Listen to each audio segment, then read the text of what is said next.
So, good afternoon, and today we are going to talk about the perceptual process in marketing. Okay, so this is our first chapter in the book. So, we're going to learn about what? About perception, sensory marketing, and the perceptual process. So, there are a couple of learning objectives. So, we want to know the difference between sensation and perception, the different elements of the sensory system. We'll talk about the different elements of the perceptual process, a concept we call just noticeable difference, the concept of perceptual maps, positioning statement, and how to describe and apply positioning strategies.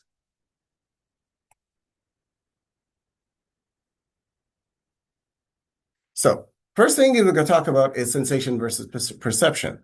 So, sensation means that we are using our five senses to take in the world around us. So, there might be light, there might be sound, there is a smell, we're touching stuff. So, that all of that is sensation. We're trying to take in all of those stimuli, anything that changes around us. So that's sensation. How we then make meaning of that is called perception. And perception is affected by what we know already from our past experiences, right? So if you are, let's say, from India and you taste food from Egypt or let's say from the United States, it will seem bland to you because the people from India are used to spicy food. So that is relative to what their own past experiences are, right? So they will, but if you are, let's say, from Egypt and you eat food, let's say, from India, it will seem the other way, very spicy for you. So the food is perceived relative to what your own experience is and, let's say, values what you know is, right? So that's the difference between sensation and perception. And how we take in the world around us is based through our five senses. So through seeing, hearing, tasting, smelling, and touching.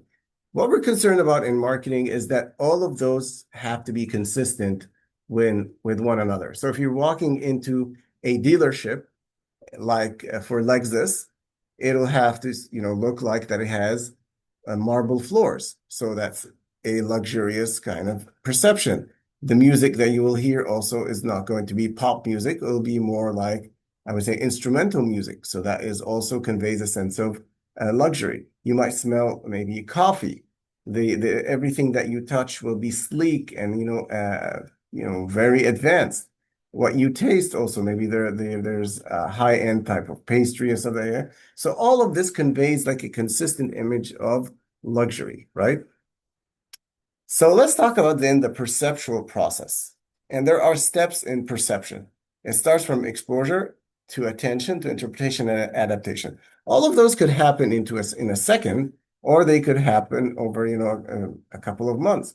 But the idea is that there are certain stages that you go through. Exposure means that you have been exposed to the stimuli around you. So you've just come near it. Okay, so if you're in the class, you've exposed yourself to the information in the class. If you did not go to the class or did not watch this video, then you've not exposed yourself to this information. Same things with ads. You might not, expose yourself to an ad, and therefore you might not then pay attention to it, right? We'll talk about, that there is just noticeable difference is that in order for something, let's say, to move from exposure to attention, the stimuli that you're exposed to, or the stimuli could be your sound, it could be what you see, it could be what you let's say taste. It has to exceed that initial kind of stimuli by a certain extent in order for you to notice it and move it to attention. Attention means that you've started, making sense, trying to make sense of it. We're not saying that you've made sense of it, but you're just trying. And this is what we call selective attention, is that then we are selectively paying attention to what we did. In the previous step, we have something called selective exposure. So when you go to the lecture, you selectively are exposing yourself to the lecture. Or if you decide not to go, then you've not exposed yourself. Over here, you then, if once you're inside the lecture, let's say, I really want to pay attention to what the professor says and try and make sense of it. Then that is attention, right? And a lot of different cases, salience determines whether we pay attention or not. So if something stands out from what is, around it, then we pay attention. So if, there is an ad and suddenly there is a loud noise, then you pay attention to it because it has become more salient, let's say, and then the sound that preceded it, or, it's more salient than the quiet room in which it is heard, right? And then after that, there is selective retention. And sometimes, oh, we might pay attention to it, and then we forget it because, we don't really like what we see. It contradicts our beliefs. And be careful, we selectively attend to stuff that it matches our needs or interests. So if someone is not interested in stopping smoking, they will not pay attention to, ads that or PSAs, public service announcements that urge them to stop smoking. But if you're interested, let's say, in buying a car, you'll pay attention to, let's say, car ads. Interpretation then is we make meaning then of what we've seen. Like expose means we came near the stimuli. Attention means that we've started, devoting our resources to try and make sense of it. Interpretation is then the meaning that we assign to that, and we organize it in what we call schemata. And so for everything that we have like certain schemata. So if you are talking about, let's say, Apple, you might say, computer, advanced, phone. So that's the idea that we have, let's say, of Apple or an Apple phone, right? And our interpretations of certain things guide what we do. An example of, let's say, interpretation would be also, if I told you that there is strawberry flavored Cheetos, you might say, oh, that's disgusting. But it might not be in another culture, let's say like Japan, where let's say, Pops are traditionally, let's say, sweet. In, let's say, the US culture, Pops are traditionally, cheesy. So that's our interpretation is based on what we already know. Finally, adaptation. Adaptation means that we get used to stuff, and therefore we're less sensitive to seeing them. So for example, if you already see, let's say, ads for Coke or in the TV, and it comes up again, you won't pay attention to it because you've already, be used to it, right? So the sense of that is if things don't change, consumers don't really pay attention to it because they've adapted to it.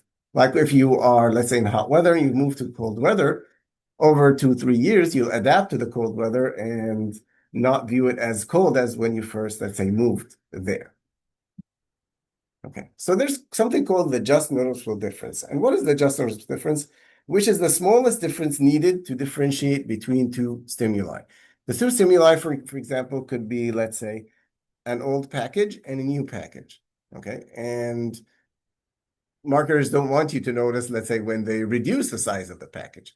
So they start tinkering and say, okay, how much will I reduce it before, customers don't notice that, we've reduced, let's say, the quantity of the product that we put in it. And, chocolate manufacturers do that because, sometimes the prices of cocoa go up and down, right?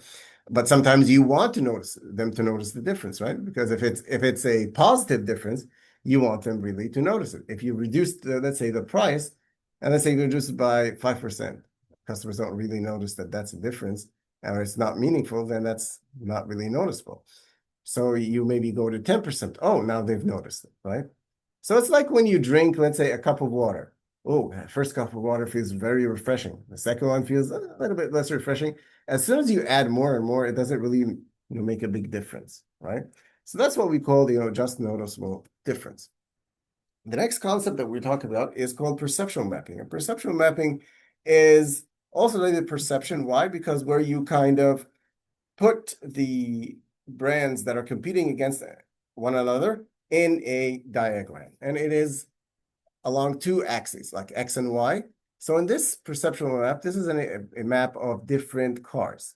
It goes from one axis, conservative to sporty, and from practical, let's say, to classy or luxurious, right? And if you see, for example, Lexus, Lincoln, and Cadillac are all lumped together, similar position. So they're both conservative and, classy. So those tend to viewed as being competing brands. So they're substitute in the consumer's eyes. These are all based on consumer surveys and perceptions. You might disagree with them, but these are, let's say, on average, maybe for a specific segment of the market. And we tend to then draw them along that map. And as we said, brands that are located near each other share a similar positioning, okay? So it helps the marketers know how their products are perceived relative to their competitors. Then we have what we call positioning statements. And positioning statements are typically used for you inside the company. Why? Because you want to communicate to the people inside the company, this is how we want to look, or this is how we want to be perceived by our target audience. So that is a formula. So to our target audience, product X, which is the brand name, is the only, and what is the product category that you occupy?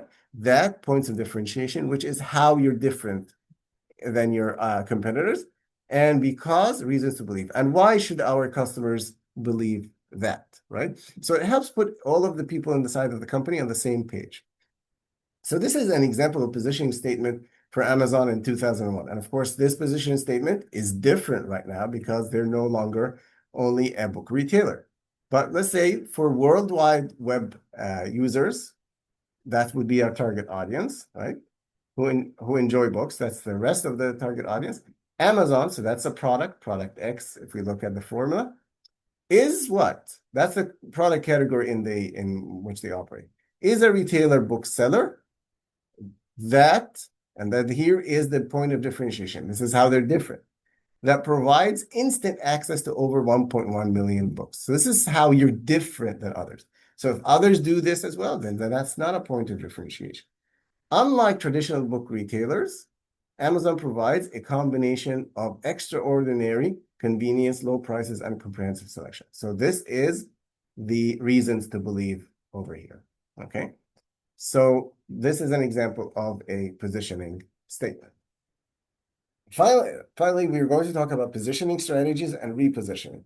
So when you try to position your product, you are trying to see how you're different. You don't talk about every single thing that you do. You're just talking about how you're different.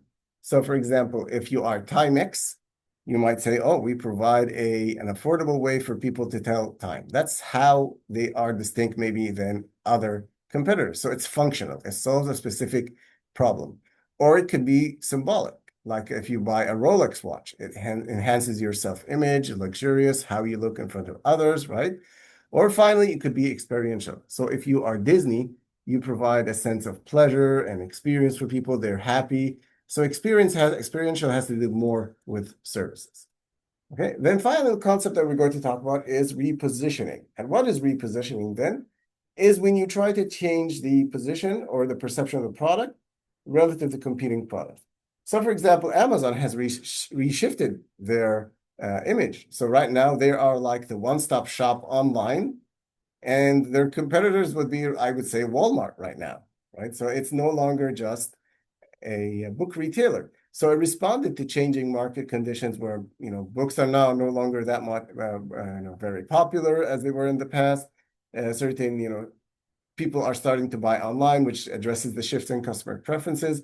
It's countering competitive threats from others because now it has its own supply chain, so it can really deliver that, right?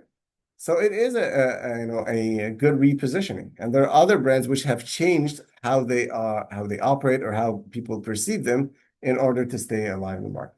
So we've covered our first chapter, which deals with perception.